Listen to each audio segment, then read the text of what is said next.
London से birthday मनाने आए पति को मारकर ड्रम में भर देने वाली पत्नी।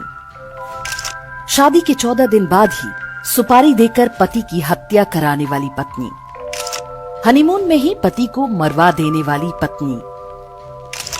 पति की नौकरी पाने के लिए उसका गला घोंट देने वाली पत्नी।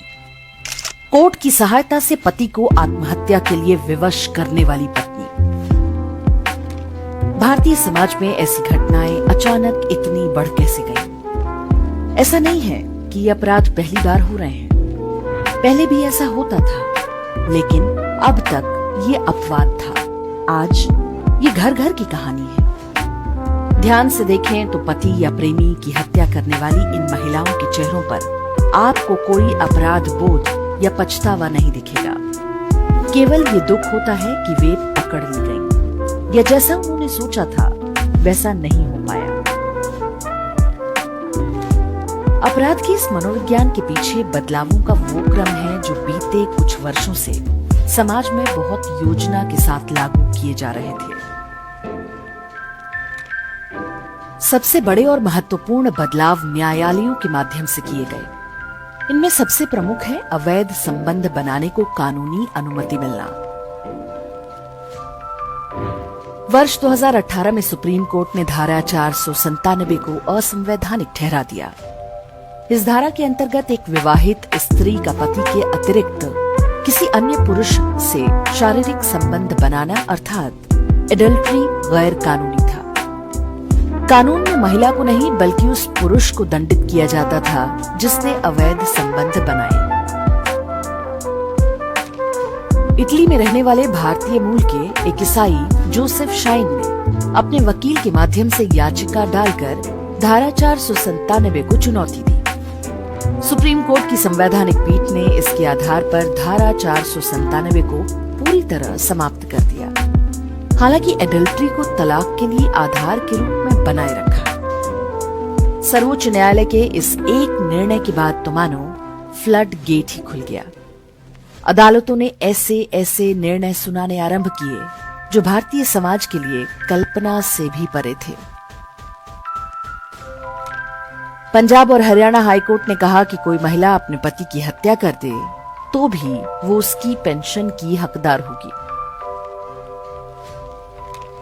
दिल्ली, पटना समेत कई उच्च न्यायालयों ने निर्णय दिया कि यदि कोई महिला कभी कभार अवैध संबंध बनाती है तो उसके आधार पर पति तलाक नहीं मांग सकता, लेकिन उसे पत्नी को गुजारा भत्ता यानी मेंटेनेंस देना पड़ेगा।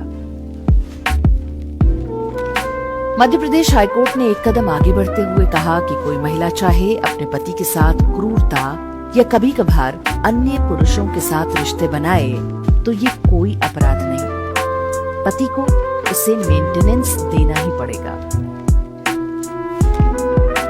पंजाब हरियाणा हाईकोर्ट ने एक विकलांग व्यक्ति को आदेश दिया कि तलाक के बदले वो अपनी पत्नी को 25 लाख रुपए दे, जबकि ये सिद्ध हो चुका था कि पत्नी उसे बुरी तरह मारा पीटा करती थी।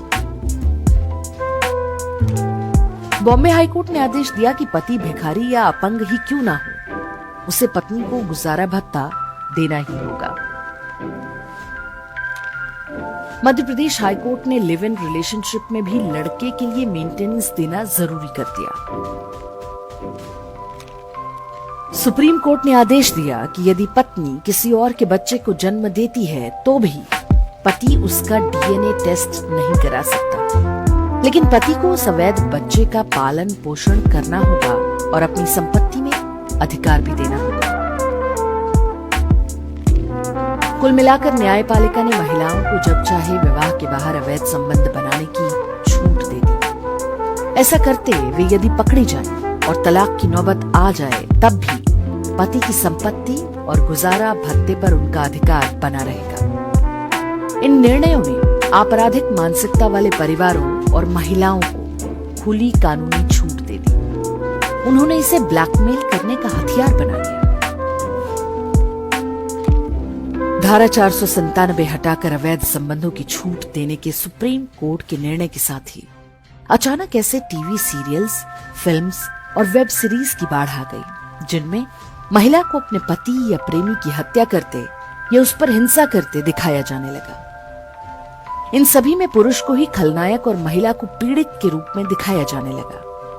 कुल मिलाकर कहानी ये कि यदि महिला अवैध संबंध बनाए, पति की पिटाई करे या उसकी हत्या कर दे, ये सारे काम वे मजबूर होकर करती हैं। उन्हें ऐसा करने पर कोई अपराध बोध नहीं होना चाहिए। साथ ही वेब सीरीज में महिलाओं की शराब, सिगरेट पीने या ड्रग्स लेने को बहुत सहज रूप में दिखाया जाने लगा। शराब, फिल्मों और कानून के इस कॉकटेल ने मात्र 5 से 10 वर्ष में भारतीय समाज और विशेष रूप से महिलाओं को बुरी तरह से चपेट में ले लिया। मात्र कुछ दशक पहले तक मां किसी परिवार में नैतिकता और संस्कारों की धुरी हुआ करती थी। उसी समाज में आज महिलाओं द्वारा अपने ही बच्चे की हत्या करने या अपने ही दोस्तों से उसका यौन शोषण कराने जैसे समाचार हर कुछ दिन पर आ रहे हैं। भारतीय समाज और स्त्रियों का ये पतन संयोग मात्र नहीं है। भारत कमजोर हो, इसके लिए भारतीय परिवार व्यवस्था को तोड़ना आवश्यक था। ये काम बिना महिलाओं को भ्रष्ट, चरित्रहीन और नशेड़ी बनाए संभव नहीं था।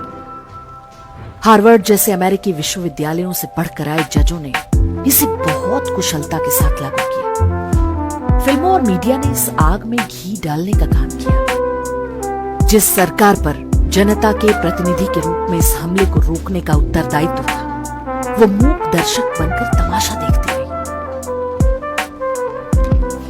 महिलाओं द्वारा पतियों की हत्या को स्त्री बनाम पुरुष समझने की भूल न करें। जो महिलाएं ये अपराध कर रही हैं, वे खुद ही उस संस्थागत ब्रेन वॉश का शिकार है जो कानून और फिल्मों की सहायता से किया गया है। ऐसी महिलाएं अपना और अपने परिवार का जीवन तो नर्क बना ही रही हैं, हमारी और आपकी बेटियों का भविष्य भी अंधकार में ढकेल रही है। इसलिए आवश्यक है कि हम जो कुछ हो रहा है उसे चटखारे लेकर देखते ही ना रहें। जो जज, अधिकारी, राजनेता और फिल्म वाले इस षड्यंत्र में शामिल हैं, उनके चेहरों को पहचानें। इन विषयों पर हमने इंडेक्स पर कई वीडियो बनाए हैं। इनके लिंक हमने YouTube के डिस्क्रिप्शन में दे दिए हैं। यदि आप इन्हें देखेंगे तो पूरी समस्या को सही संदर्भ में समझने में आसानी होगी।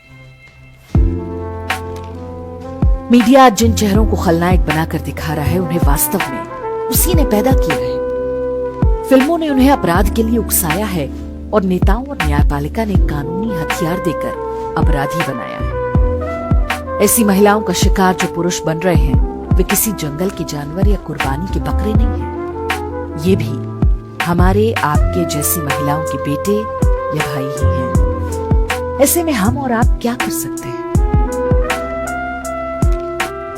फेमिनिज्म की आड़ में न्यायपालिका के आदेशों का खुलकर विरोध करें, उनके विरोध में बोलें और लिखें। अवैध संबंध या अडल्ट्री की छूट देने वाले सुप्रीम कोर्ट के निर्णय पर पुनर्विचार की मांग करें।